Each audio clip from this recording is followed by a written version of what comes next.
চেনার উপায়। তো আজকের আমি একটা ভিডিও নিয়ে আসতেছি, চেনার উপায়গুলো বলার চেষ্টা করব। আর যারা এই বিষয়ে অভিজ্ঞ অবশ্যই বলবেন যে আসলে সঠিক কথা বলছি কিনা। কারণ বিয়া সার্টিফিকেটের জন্য অনেকে অনেক মিথ্যে কথা বলে বা মিথ্যার আশ্রয় নিয়ে থাকে। সেজন্য আপনারা অবশ্যই কমেন্টে বলবেন যে আসলে ঠিক আছে কিনা কথাগুলো। তো এই চারাটার মান দেখেন, এটা কিন্তু এক ডালা। এটা দেওয়ার পরে যে কোথমি দিয়েছিলাম সেই কোথমি থেকে বের হয়েছে। আর এর একটা চারা, এই যে দেখেন, কোসমি দিছিলাম নিচের থেকে আরেকটা শাখা বের হয়েছে। তার মানে নিঃসন্দেহে এই চারাটা 100% সঠিক। কারণ নিচ থেকে যে বিট্টুর থেকে কোসমির থেকে আরেকটা শাখা বের হয়, তখন কিন্তু তার আর শিকড় গজাতে বা শিকড় প্রচুর গজাইছে, এজন্য কিন্তু নিচের থেকে আরেকটা কোসমি বের হয়েছে, দুইটা শাখা আছে।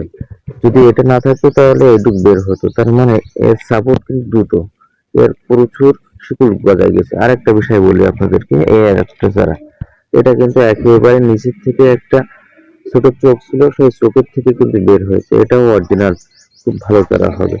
তো এই ডালা এটা কিন্তু অত ভালো না, এর থেকে এটা 50% ভালো, এটা 90% ভালো।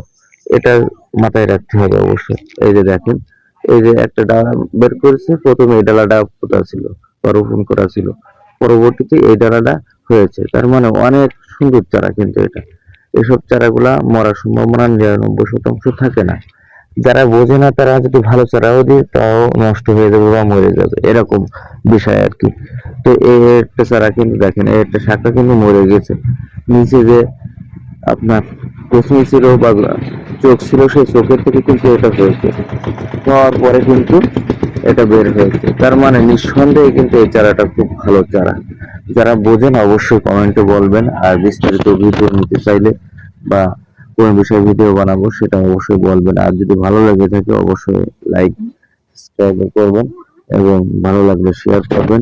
আপনার ভাই বোনদেরকে দেখার সুযোগ করে দেবেন। আর যারা বাণিজ্যিক ভাবে চাষ করতে চান, আমাদের কাছে হাজার হাজার গাছ আছে, অবশ্যই নেওয়ার জন্য ফোন দেবেন। ভালো থাকবেন সবাই। আসসালামু আলাইকুম।